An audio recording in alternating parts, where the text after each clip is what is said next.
was so tired this morning. Why? I don't know. I just woke up like a zombie. Yeah. You scared me too when I walked in. Oh, yeah? Because I'm like, you're not usually up. Yeah. So I walked in and there was like someone sitting at the table. I was like, who the fuck's that? What is it? And I was so tired. So I was kind of like, I seen you when you got out of your van. Your hair was all like, Dude, down. I I was gonna take a so video because it looked tired. really funny. I don't know why. It was just one of those mornings that you get up and you're just a zombie. groggy, yeah. It took me like 15 minutes to like get into life thinking. Yeah, it happens. Sometimes you just wake up like tired. Yeah, I don't know why. I even slept in this morning. I woke up to my alarm at 6:30. You woke up earlier than you usually do. Yeah, but I wanted to be up at 6:30, but I didn't get out of bed until like quarter after 6:30. 7. Why are you getting up at 6:30? Well, because there was one shot in particular that I wanted Sunrise? for 7 o'clock, but it didn't work out because I slept until 7:15. So Whoopsie. you won't be able to tell in the video though. I'm working on a video. Oh, Jesus. Careful. Is that the smoker's cough? Yeah, actually. No. Every time Callie coughs or took up a anything, new I'm like, hobby. oh, you should stop smoking. You should It's stop not good for you. smoking, Kelly. It's funny because she doesn't smoke at all. Is that funny? She doesn't even smoke weed, right? No, No, she's a no smoker. she's clean as it gets. Clean. Except for alcohol. When she has a bit of beer, that's all she wants is beer. No more water. It's just a little beer. wild. Yeah. We went to check on our garden this morning, and our kale have grown huge. Nice. Our radishes are starting to sprout, as well as our arugula and our cilantro. What's arugula? It's a leaf. It's pretty common in salads. Really? Yeah.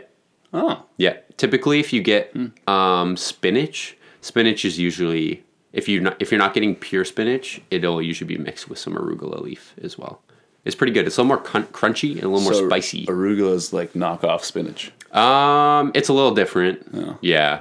But it's just like a garden green. Yeah. So for salads, Callie loves it. So we got some. Yeah, you guys are going to have a lot of food. I hope so. Yeah. We just got half of our seed order yesterday as well. Another one. So we got a bunch more seeds to plant. Nice. And we have a bunch of weeding to do though. Our garden's getting infested. Yeah. But it rained last night, which was awesome. Nice. Also, I didn't tell you, but I was doing the compost bin the other day, and I was just kind of like digging around, just like checking out some of the dirt that's forming, and I found 2 avocado seeds that were sprouting in the compost. What? Yeah. So one of them was looking so-so. Can you grow avocados here? I don't know. Yeah. This one was I don't know growing if you though. can. So I took the seed and wonder. I planted it in a planter, and I looked up just how to grow an avocado from the seed. How dope would it be to grow an avocado tree? Kind of dope, but it takes anywhere from 6 to 15 years to grow from a seed into a tree that actually produces some sort of fruit. And even then, it's extremely unlikely that it'll produce any fruit. And Hence that's why avocados so are like expensive. $3 an avocado. Very expensive. Same thing. Have you seen how they harvest almonds? They just shake that They motherfucker. shake. They literally shake. There's a. Can we get a machine. clip of an almond We gotta shaking try the to find one. tree? There's a machine that's like it's like an excavator, but it has like these clamps, and it clamps onto the tree, and it just shakes it. It looks Yeah. fake. Yeah. Like it looks like CGI, and then it shakes the tree, and all the almonds just fall off, Yeah. and then they gotta go around and like pick them up. Pick them up, yeah. That's ridiculous. It's funny how there's some things that you just can't technologically, like there's no more efficient way as far Yeah, as I how know else are you gonna har- do it? Yeah, exactly. There's nut trees here, hey? Yep. Yeah, there's one there, and there's Walnuts. one walnut, but all the squirrels get them. Chestnuts. Oh, do they? So we like never get any because all the squirrels just take them. Little bitches. Gotta get a little pellet gun. Yeah, we should just start taking out squirrels. Start eating squirrel. Start eating our fucking And walnuts. Because it'd be sick if we could get walnuts. Yeah. That Walnuts are expensive. Kelly and I always buy that bag from Costco. It's a pretty big bag of walnuts, but it's like $17. Mm-hmm. It's expensive. So, love Costco though. Yeah, nuts are a luxury. Definitely. A good fatty luxury. Fatty A luxury. little crunchy. That's why I don't buy them. Is because they're so expensive. Yeah. And I don't get how people can eat like a handful of nuts. I If I'm love a eating handful nuts, of walnuts. what's that? I love a handful of walnuts. If I'm eating walnuts, I'm eating like half the bag. Yeah. Because they're so good and they're so small. It's like eating chips. Yeah. Like no one eats a handful of chips. Yeah. Even I though always it's go like- back for a second. Even though second like fill. a big dose of any type of nut is probably like 2,000 calories. That's what she Really, said. really bulking. I've heard it is very high in calories actually. So Protein? protein and calories. Yeah. Well, let's Okay, jump Tom. into it. What do you think the topic's going to be before you look at it? Just generally vague. What do you think it's going to have to do with? Fitness. Fitness? Yeah. Cool.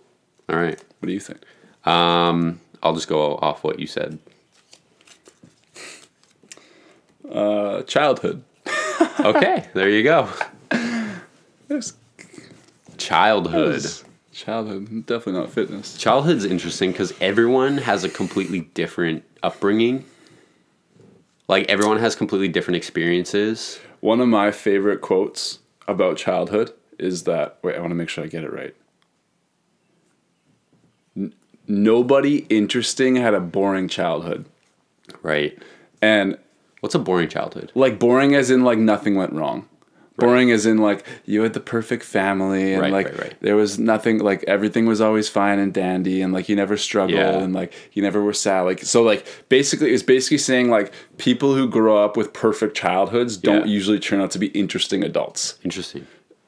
Interesting. Chris D'Elia talks about that in his special. Does he? Yeah, because It's so true though. well, he basically in his newest one, I forget exactly how he says it, but basically his thing was like he was talking about how, because I've heard this a lot, how a lot of comedians come from like really fucked up Yeah. childhoods and Entertainers. maybe depression and stuff like that. But Yeah. Chris D'Elia was like, dude, my childhood ripped. My parents are still together to this day. They're awesome. They were always there for me. You know, if I asked, "Hey, Dad," all I heard back was, "Yeah." You know, so he like talks about that. So I thought that was kind of funny. Yeah. But I think Okay, that's well, interesting because I think Disregarding Chris D'Elia. yeah, Like He's if you, the odd if you man think out here. about it, because the people who are Yeah. really interesting in life are usually the people who came from some shit, Definitely. and they turned it into good shit. Yeah, definitely. It's pretty rare that someone has a really perfect, just easygoing life all Yeah. the time, and then people are like, "Wow, they're inspiring." Right. It's like, no, they're not. They just Yeah. had nice parents. I think it's possible for someone to have that upbringing, that really safe, very supported, very structured Yeah. upbringing where, yeah, like you said, nothing really like goes wrong necessarily. Like Yeah. there's not a lot of like super bad stuff that happens Yeah. to them.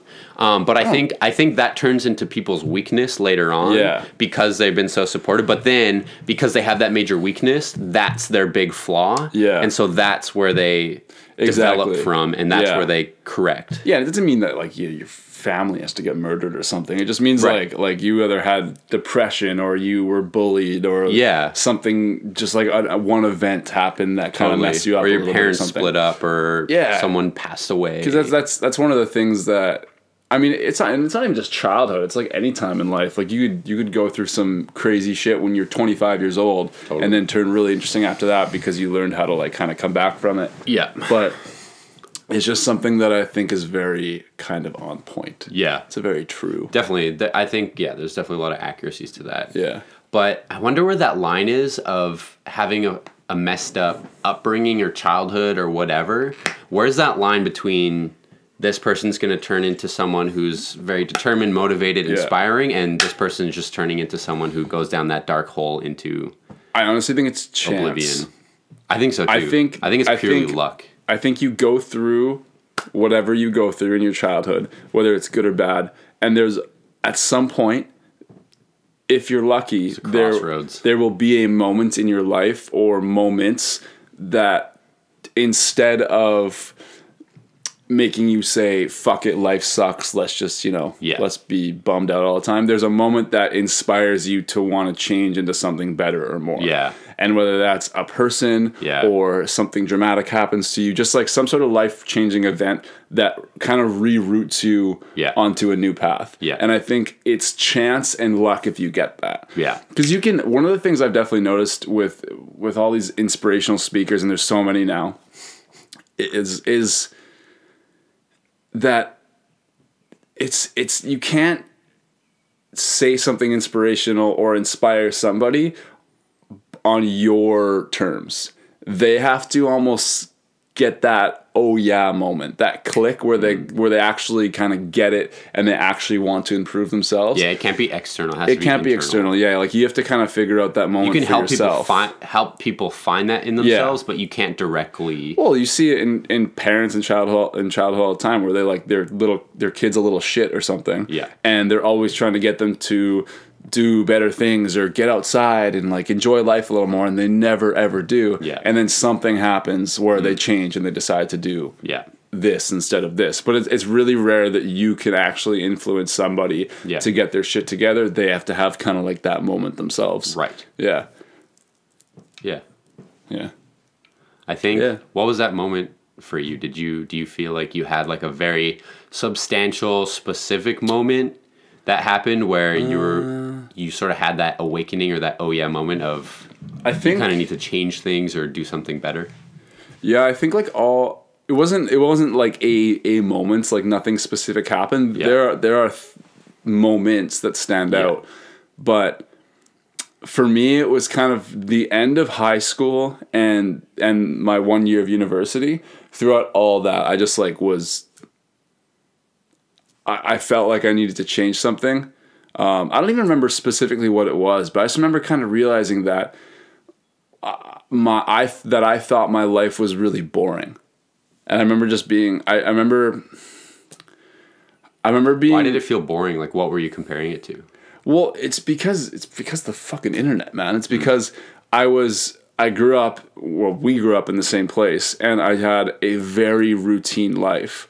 And my life was, I mean, I didn't really struggle. Like I wasn't like homeless or anything, but I was an extremely shy kid. I barely spoke any words, like not to my family. Like I had a few friends that I would open up to and stuff, but I was never talkative, like ever. And I think and I definitely like experienced like bullying and stuff. And then after a while, I think it was definitely in high school, I wanted to be more. Like I don't really have anything other than that. It's just like I wanted to be more. And that's when in university I went through the really tough time, and I still was having that feeling like I'm doing more, but I still feel like I'm not the more that I want to be. And that's when I really wanted to like travel, because I was like, okay, well, if I want to do something cool, I got to go do something like really cool. And that's when I took off. But I think it was just kind of being fed up with repetitive life after a while. Right. That I didn't feel like I was experiencing life as I was meant to, I guess, if that's I don't really know I don't know, because I don't have an exact moment, so I can't really explain it.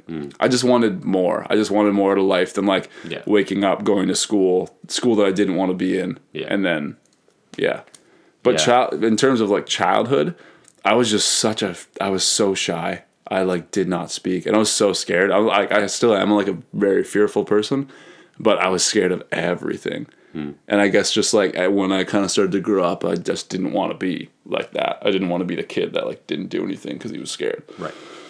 So I was like, fuck it. And I took off. I just left, and I did a bunch of shit that is scary. Yeah. Went to Africa.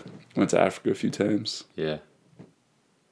Yeah, I don't know. I guess it just like so I wouldn't say that anything happened to me in my childhood specifically that turned me into the person I am today. It's just I didn't want to be the way my childhood was, I guess. Yeah. So I just kind of contrasted it. Yeah. Yeah. Yeah.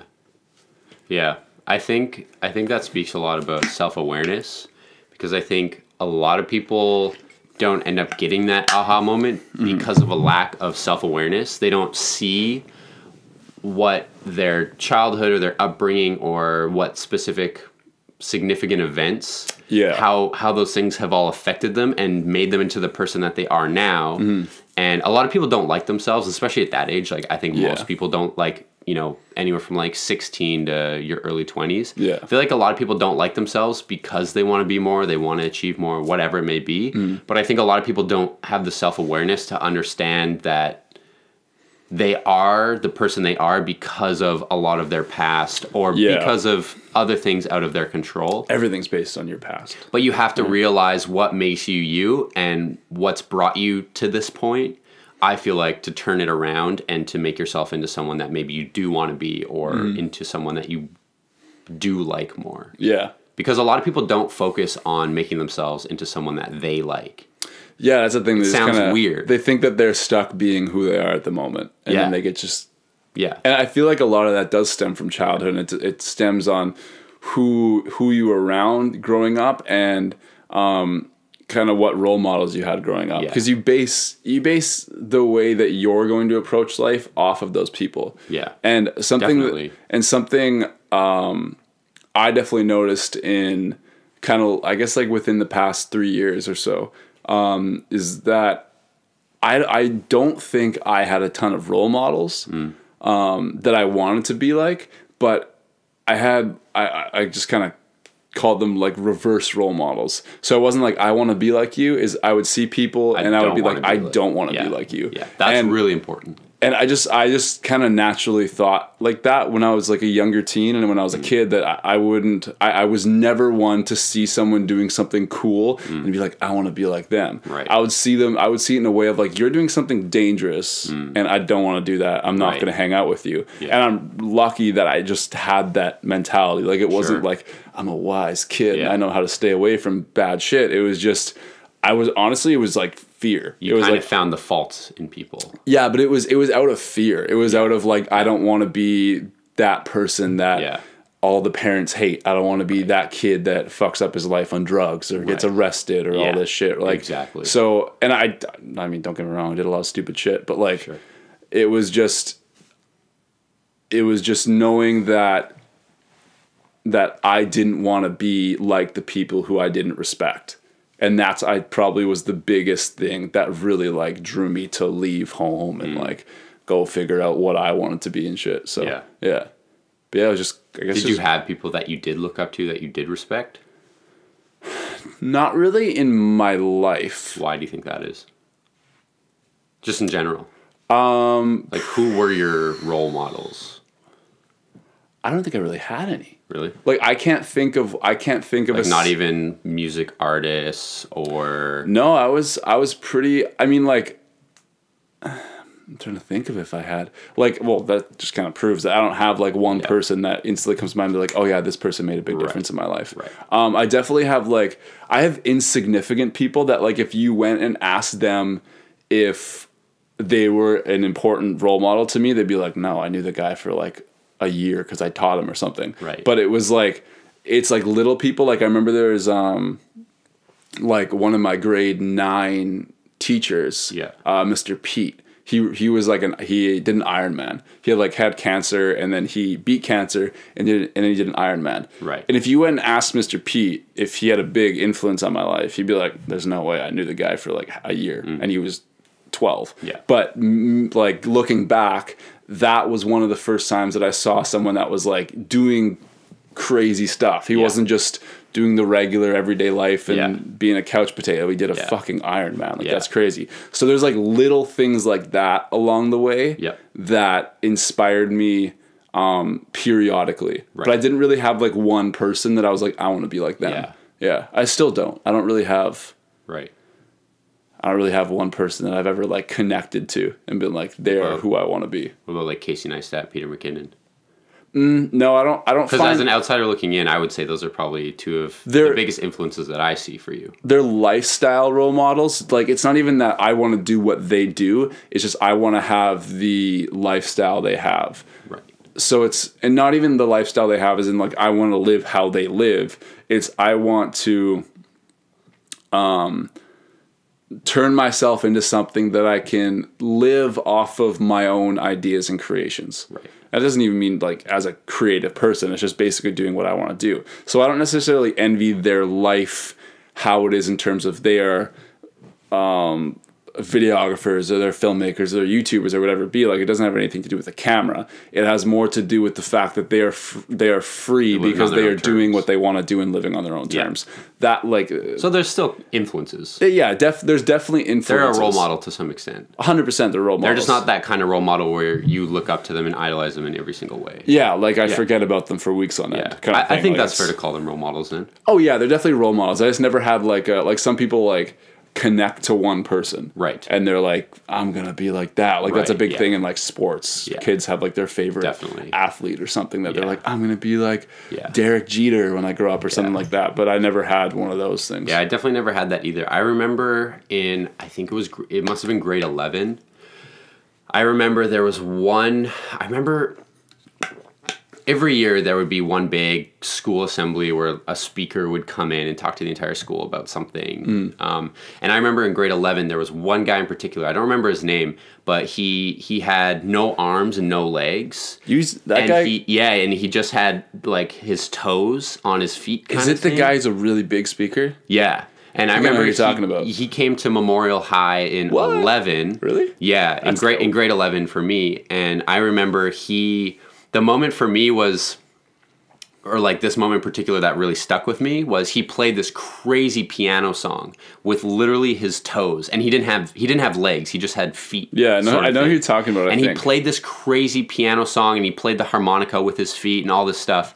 And I remember he talked about, he was like, if I can do this, you guys can do anything. Yeah. And I remember that stuck with me. I was like, damn, people literally can do, like, think of something. Yeah. Think of anything. You can do anything. You know, obviously don't think of Within unrealistic reason. stuff. Yeah. Like, you know, Yeah. jumping off a cliff without any form of, you know, parachute or anything and just hitting rocks at the bottom. Something stupid like that. That's called suicide. Yeah. Don't do that. But, I mean, I guess anyone could do that too. I mean, you can. Yeah. But Depends on the outcome you want. I just remember that really stuck with me. And then Shouldn't laugh at that. I remember, because I went through a lot of stuff, especially in high school, like grades 10, 11, 12. Yeah. Those are like super hard years. And even the 6 months after grade 12, those are definitely probably like the darkest, like hardest times of my entire life. And I dealt with a lot of stuff.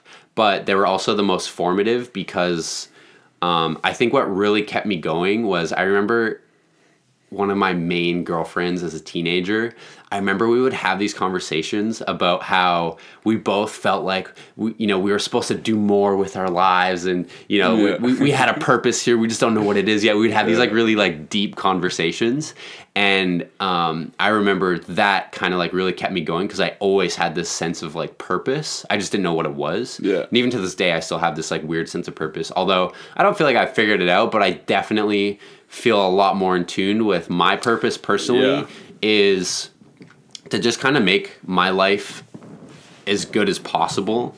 And that sounds so like generic and maybe like cliche or cheesy, but really like what's more important than your own happiness and your own, but like genuine happiness. And I think the key to that is really figuring out what I wanted and what I really love in life and like what actually really matters to me. And like, I feel like I've really figured out the most important things, you know? And so now I can kind of form my life based around those super important things that I love to do. Yeah. Basically, that's what my life has turned into. What do you think made you come to those?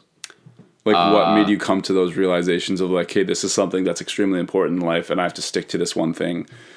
Not one thing in a way of like, I need to be like this. It's just like, this is something that I know if I follow this rule or guideline that it will make my life better. Yeah. I think it's hard to explain how, because I don't think there was one specific aha moment where I was like, oh, this is so important. So like, for instance, one of the most important things that I try to base my life around is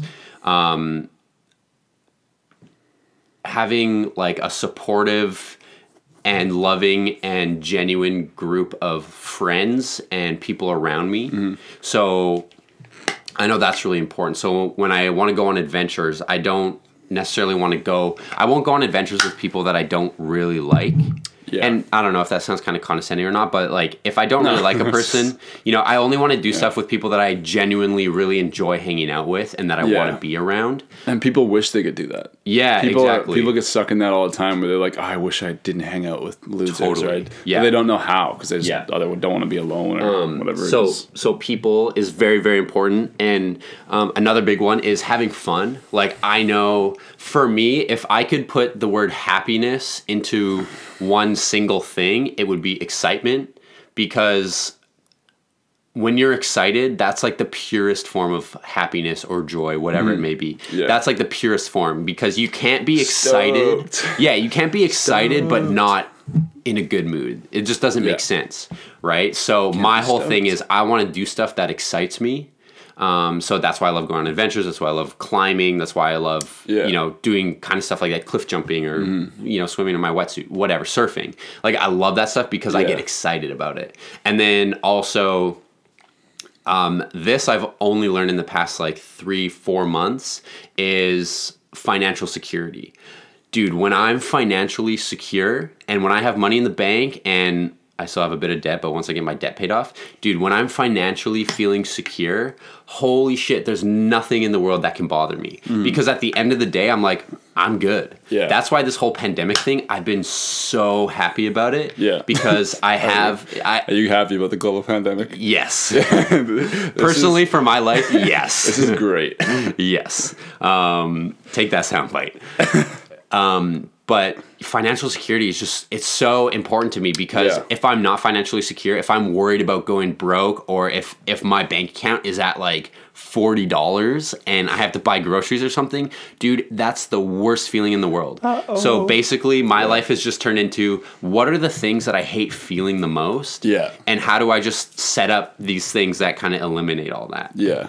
Yeah. I've definitely come to that too in the last like maybe like half year, that because I've definitely gone back and forth with the whole money thing of like getting really frustrated and being like, fuck it, I don't need money, and just like you need money. But like I think that it's definitely been in the past probably like year or so, I've kind of been like, hey, I want to be really financially stable. Like I want to make sure that I have everything I need. I don't want a lot of money per se. I just want to know that I'm covered for what I want to do with my life, and I have a little bit of backup kind of thing. Exactly. That's the key. Yeah. And obviously, like, global pandemic changed everything, and everyone's kind of in the shits for money right now. Yeah, for sure. But, yeah, it's definitely something that I kind of realized that it does make my life a lot better, particularly because the couple times in my life where I have had, like, a surplus of money, and there's just, like, that cushion is so nice. Dude, it's The so nice. comfiest cushion ever. Because, like, I remember before I went traveling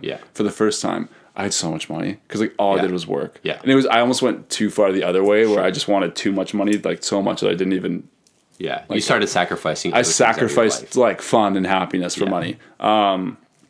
Which is very easy to do. So I learned that lesson really quick that I didn't want to do that because it sucked. Yeah. And I'm glad I did it because now I know and I was able to pay for traveling and everything. But that being said, for me, like it's really about finding that balance between everything. Yeah. So financial security will never trump my personal relationships or even my drive to do exciting things. And I think that's why, to circle back to when you said like Casey Neistat and Peter McKinnon are an inspiration.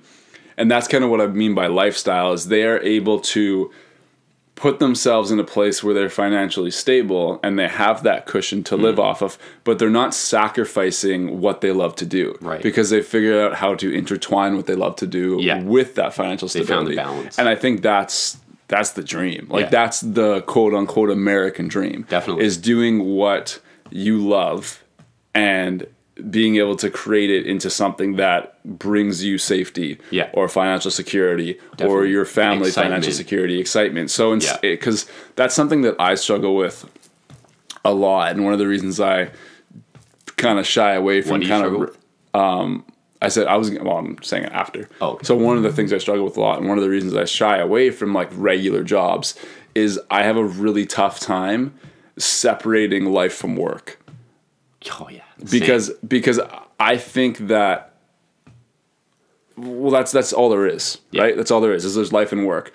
And I don't want to be in a position that I work 8 hours a day for 5 days a week, and then I get nights and weekends. Yeah. I want to figure out a way that I can incorporate both. Yeah. So work is my life. Yeah. And I feel like people are scared of that. Like they don't want their life to be work. Yeah. Because some people are weekend warriors, man, and they love it. And like, I mean, and it works for a lot of people. And it works. Dude, okay, so on that note, I have friends that are like that. They're weekend warriors, and they just work a normal job, but then on the weekends they go, and like, there's been times where I really envy that. Yeah. Because, dude, they don't take anything home with them. Dude, I envy when you can leave your job at your job, and once that 8 hours is up, that's it. That's nice. That's why I tried to get a job before this happened. I was beginning to envy my friends who had that. That when grass is always greener. Well, I know. When they were climbing, when it was the weekend, when they were blah blah blah, they did not think for a second. You don't have to worry about it. Money or work or blah blah blah. But like, because of the way I've set up, for you and I, it's constantly in our heads. Constant, and it's both a blessing and a curse. Definitely. Because I believe that it's worth it, because I'm hoping someday I'll figure out a way that I can make it more into that setup that I work now Yeah. and I get time off now. Yeah. But when I am working, I don't hate my work. Yeah. So, I yeah, don't even remember what I was saying. that's okay. That's all right. We can wrap it there. Yeah. Childhood. That wasn't really much about childhood. We transitioned pretty well. Transition. I feel like everything we talked about was a result from what happened in our childhood. Yeah. Yeah. And I think that's okay. I feel like we don't have to Childhood talk trauma. about one topic specifically Yes, for an entire episode. we We should do. start with a topic. No, we can't. That's kind of what we do. We start with a topic and we just let it sort of go where it wants to go. Let it Within a certain amount, you know. We don't go too far off track, but it all works out. Yay. Do what you want to do, folks, with your life.